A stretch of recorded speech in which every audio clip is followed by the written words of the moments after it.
Welcome sa Startup Vlog number 1 at andito tayo ngayon sa warehouse sale or Kilo Corner ng Bookspine PH. So, i-check natin yung place at bibili tayo ng books, syempre. Tara!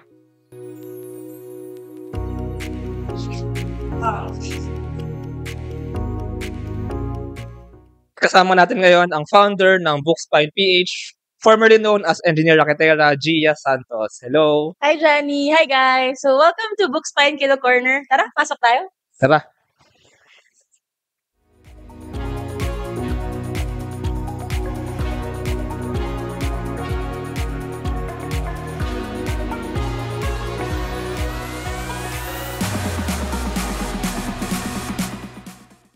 Welcome to our book haven at Bookspine Kilo Corner.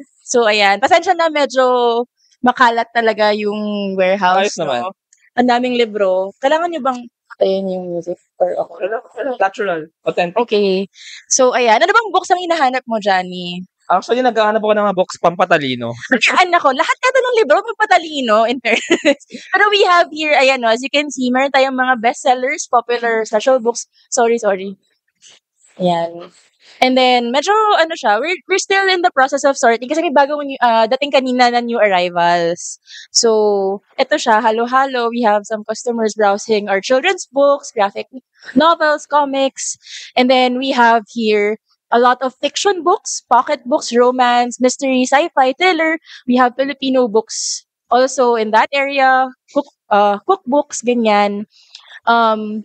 There we have yung mga non-fiction. So, para sa mga lovers ng self-help, business, leadership, history, politics. Yeah. Madaming pampatalino. Dami pa. So, may mga lifestyle books there, health books, so may mga fashion books din. Kasi we believe that, there's a book for everyone. Hindi mo kailangan maging book lover na sobrang avid reader to have a book that fits you. So, yan, tignan natin sila. Inside also here, we actually have a lot of college textbooks also. So, patok na patok to sa students. Mayroong engineering, medical, law. Actually, yung law, ang dami nang nabawas. Puno yan dati.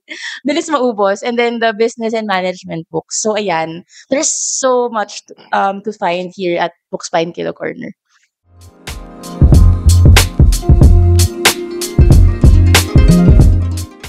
So, paano nga ba nagsimula itong Kilo Corner ng Bookspine PH? Paano nyo naisip yung idea na ito? Yeah, so medyo mahabang kwento to, Johnny, no? Alam, I don't know if some of you know, but Bookspine started as an online marketplace lang where we tried to sell second-hand books online pa isa-isa. And then we realized na ang behavior ng book lovers, hindi naman bumibili pa isa-isa. We're always looking for the good deals that you wanna buy and hoard. Ako hoarder ako eh. I don't know if ikaw and hoarder ka, diba? So, we had a lot of problems before implementing the online model na i-upload.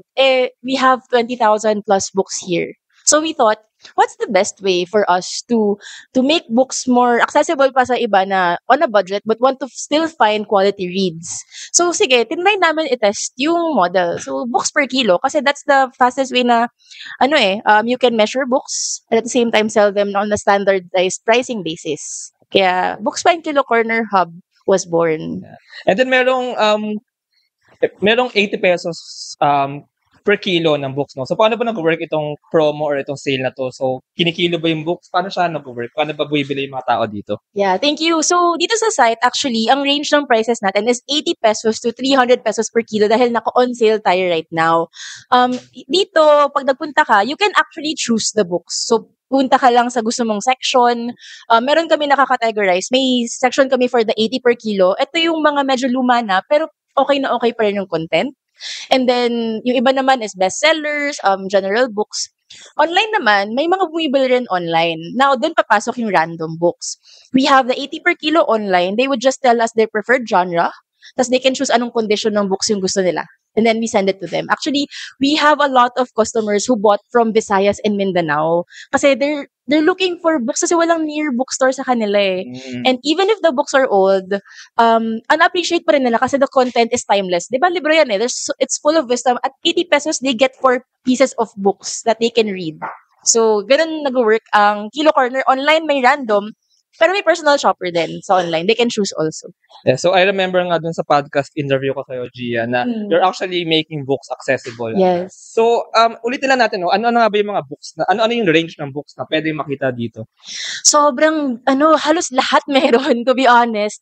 Kasi meron tayong mga self-help fiction books, non-fiction, history, military books, cookbooks, fashion, lifestyle, may architecture, engineering, Filipino books, Filipiniana, mga pop culture books. Meron pa ngayon kaya may Justin Bieber books out there. Ay, gusto ko yan. Ganyan. So talagang there's a book for everyone. Halo-halo. Mystery, sci-fi, romance, even yung mga classics na, I don't know if may mga nakaabot ng Sweet Valley, mga collectible pocket books nung time namin. Meron din mga nagko-collect. Star Trek, Star Wars.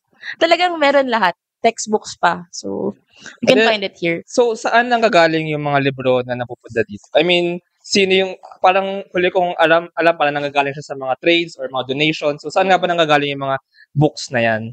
Yeah, so everything's locally sourced, Philippines. We don't import yet. Yes, a lot of these books are from local owners. So some of them wanted to declutter, they donated it. Yung mga for donation na books naman that we are selling, part of the proceeds go to our partner foundation, Read to Achieve Foundation, for children's literacy. Some of the books we procure from other owners and declutterers din na gustong magbenta ng libro. We also buy wholesale. And soon, magkakaroon pa ng ibang modes to be part of this BKC hub for you guys. And then yung mga bumibili pala, yung mga customers, may napapansin ka ba na parang common demographics sa kanila, parang common common type sa mga taong bumibili, or ano ba to, diverse from ages 18 or from ages 10 or ages 5 to 90. So very diverse ba yung mga taong bumibili dito? Yeah, to be honest, tinry ko nga rin hanapan ng pattern eh.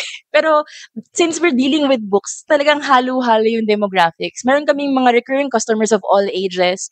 Merong mga kids na kasama yung parents nila, tumitingin ng children's books. Meron kaming mga older generation, mga nasa 60s, looking for classic. Mga tuwang-tuwa sila when they find the vintage books. Meron din naman mga students. And then merong mga nasa millennials and Gen Z also who purchase a lot. So, parang walang pinipiling specific demographics ang libro from what I observed. And kamusta naman ang feedback nila? I mean, do they buy here dahil nakita nilang mura, 80 pesos per kilo, or dahil din ba parang ang daming books na mga nabibili? So, parang ano lang yung parang feedback or experience ng mga, lalo na yung mga nagpupunta dito? Yeah, I think it's a mixture of those factors. To be honest, hindi naman kami yung pinakamura. Ang dami pang ibang nagbebenta ng mura out there. But what sets us apart is, I guess, our unique diversity of available books. Dahil nga meron kami not just yung mga foreign books, but even local authors and also textbooks. And the experience itself, a lot of them give us balik sila ng balik. So, kasi we try to give a personalized experience to every customer. Tipong, if they come here, we ask them what they're looking for. And then we update them after kung naging available yung mga ibang hinahanap nila. So that's the kind of personalized experience we try to provide each Bookspine customer. So may dagdag na experience. So kasama naman natin ngayon ang Operations Officer ng Bookspine PH, si Joyce Espiso. Hi, I'm Joyce, Operations Officer of Bookspine. So what I do here is a little bit of everything. Parang, right now, dito sa warehouse, yan, nag-a-assist ng mga customers. We welcome our customers pagkadating nila. And then, if may need sila or sometimes you ask kung anong mga genre preference nila para in case makahelp kami in finding the books that they want. Tapos, what I love about this work is that there's really a book for everyone. Alam mo yan, kasi before we started tong BKC, may mga books na hindi talaga nabibili. As in, tapos ngayon, nag-move sila. Tapos, hindi namin inaasahan may mga customers na nagko-collect pala ng certain types of books or titles ng books. And then, I also enjoy yung kapag nagko-curate ng mga online orders for random customers or personal shoppers. And so masaya ba kahit nakakapagod yung trabaho? I mean, fulfilling ba siya given na marami rin taong pupunta dito? So kamusta yung experience or yung satisfaction? I guess masasabi ko na I'm fulfilled. Like pag-aalis sila dito, ang saya nila kasi they found the book that they wanted na parang ang tagal na nilang hinahanap tapos dito lang nila nahanap. So, yun, nakakatuwa lang every time na may mga ganong experiences. So, pwede matanong ko anong favorite book mo dito or favorite genre mo sa mga books dito?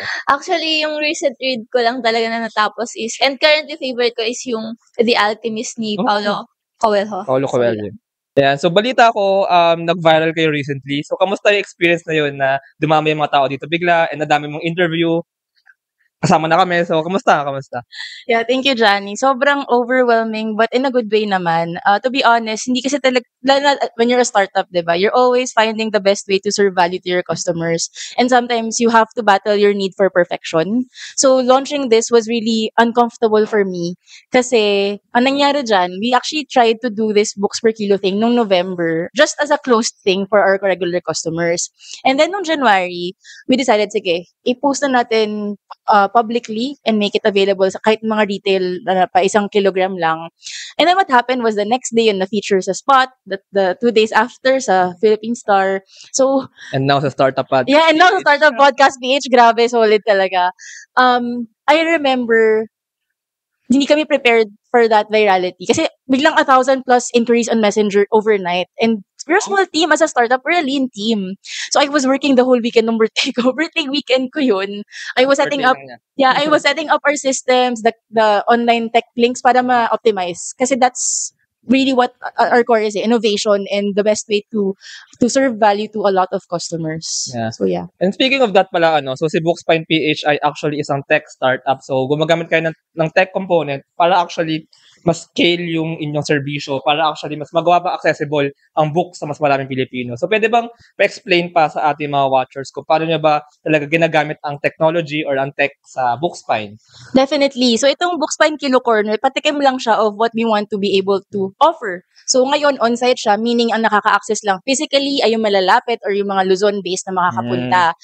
But the first step that we did is to partner with another startup, ChatGenie. So we are able to cater to orders ng books per kilo even for those who are based in Visayas and Mindanao. So sobrang dali na lang. They just go to our Messenger app and then we innovated on the product, no? So yun yung Amazing. Yeah, so yun yung MVP namin or minimum viable product concept.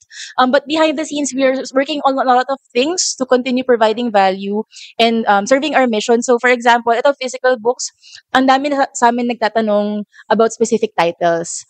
Na kunyari may available ba dyan na ganitong title? And right now with 20,000 books, it's really difficult. And yun yung ina-optimize namin to be able to hopefully ma-encode lahat ng books through technology that we are developing and also catering to those who are into digital books then.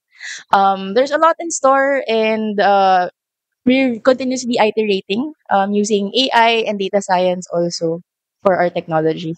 Yeah, actually si ChatGenie ay na-interview na rin sa Startup Podcast. And Yeah. imagine nga, napakaraming books dito. Ang hirap kung manually siyang isa-sort, manually maghahanap yung mga customers. So I think ang ganda nga na may tech component or parang may digital component dito. Now, paki-invite Gia ang ating mga nanonood.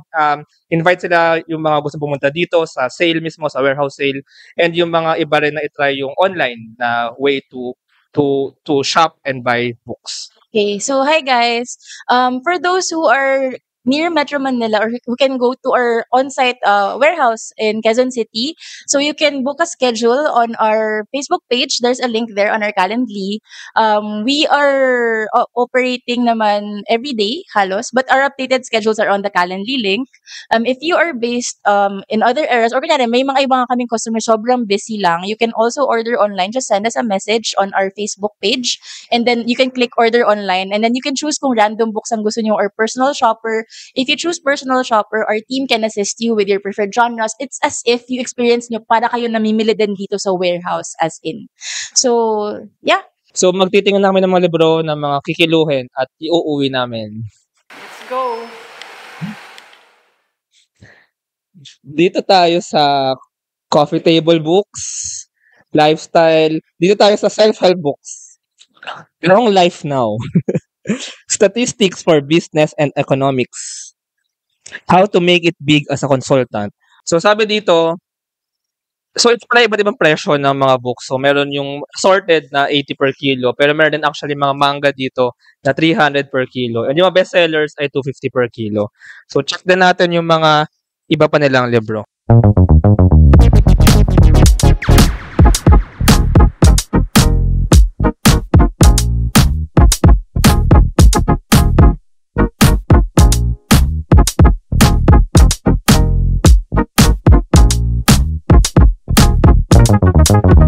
Meron din mga manga. Negima. Ay, sige, sige. Tama, thank you. Maraming bibilhin. Thank you.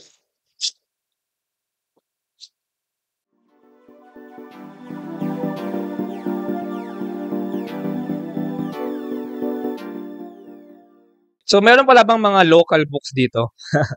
Yeah, actually, Johnny, ang dami nating Filipino books here, both mga bago and mga luma. And we're actually, secret na lang, exclusively sa startup podcast ko lang kasabihin, itong information na to. But we have something in store for local authors, lalo na yung mga independent, self-published authors. We want to provide a platform so you can get your work discovered and read by more Filipinos, not just locally, but also globally. So watch out for that. If you want more information, you can reach out to me via email at hello@bookspine.ph. So yeah, thank you. And by the way, ilalagay namin yung link sa baba. So, check na lang ng mga links nila if you want to know more about Books 5. Yes. Thank you so much, Johnny and Startup Podcast team. Bye. So, nakapili na kami ng mga libro na bibilihin at kikiluhin. So, magkikilo na tayo ng books. So, yung mga bibilihin namin ay Odyssey,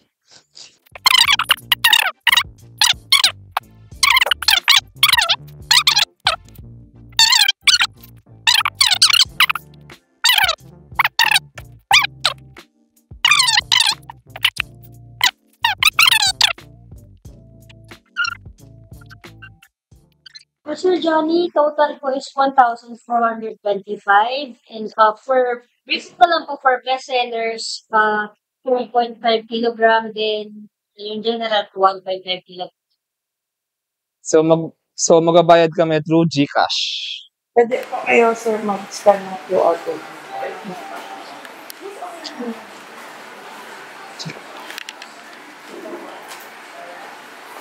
100 something, so you get Meron tayong 2 Books 5 bookmark. Sakto kailangan ko ng bookmark. Salamat. Thank you, Bookspine. Bye!